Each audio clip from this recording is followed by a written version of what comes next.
আপনাদের সাথে আজকে আমি লটিয়া মাছ, চট্টগ্রামের ঐতিহ্যবাহী লটিয়া মাছ ঝাল রেসিপি শেয়ার করব। এই বর্ষার দিনে লটিয়া মাছের ঝাল ফ্রাই খেতে অনেক ভালো লাগে। এখন আমি এই লটিয়া মাছের জন্য কি কি নিয়েছি তা আপনাদের সাথে দেখিয়ে দিচ্ছি। পেঁয়াজ কুচি, টমেটো, হলুদ, মরিচ, ধনিয়া পাতা, কাঁচামরিচ। চলুন এখন রেসিপিতে যাওয়া যাক। এখানে আমি পেঁয়াজ বাটা, রসুন বাটা, টমেটো বাটা একসাথে মিক্স করে নিয়েছি। লটিয়া মাছের জন্য আমি তেল কড়াইতে গরম করে নিয়েছি। এখন পেঁয়াজগুলো দিয়ে দেবো।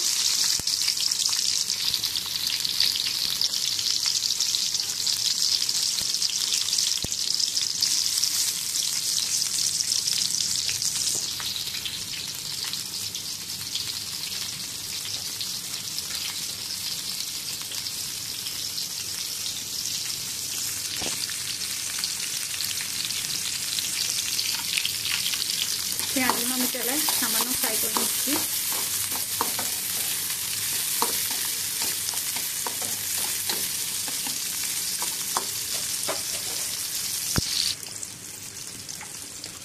এখন এতে আমি পেঁয়াজ বাটা, টমেটো বাটা, আদা রসুন বাটা দিয়ে দিলাম।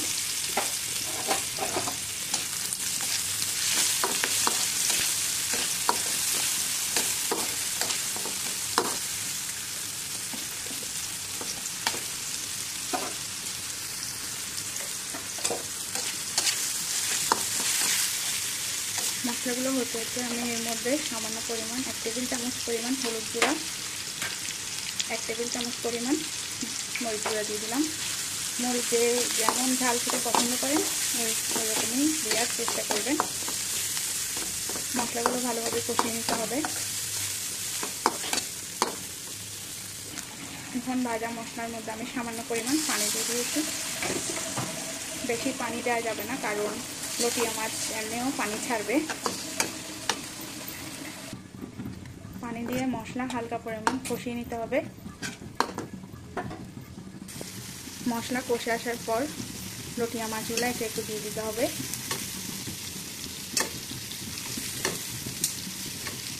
লটিয়া মাছ অনেক নরম মাছ, এগুলো আপনার বেশি নাড়াচাড়া করা যাবে না, একবার নেড়ে দিয়ে বসিয়ে দিতে হবে হালকা আছে 5 মিনিটের মতো।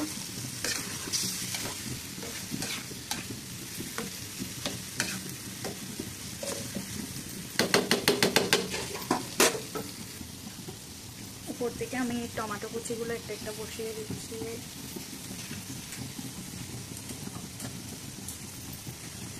কাঁচামরিচ ঝাল বেশি দিয়ে করে ফালি করে দিবেন, না হয় গোটা গোটা দিতে পারেন। এভাবে বসিয়ে ঢাকনা লাগিয়ে দিয়ে 5 মিনিট ওয়েট করতে হবে। আমার লটিয়া মাছ ঝাল ফ্রাই হয়ে গেছে। উপর থেকে ধনিয়া পাতা ছিটিয়ে দিব। আপনারা চাইলে এভাবেও খেতে পারেন, আর চাইলে পানি কমিয়ে খেতে পারেন। আম্মু আপনাদের সাথে রেসিপিটি খেয়ে শেয়ার করবে কেমন হয়েছে। আমি 2 মিনিট আরও বসিয়ে রেখেছি পানি কমার জন্য। লটিয়া মাছ এমনিতেই অনেক পানি ছাড়ে।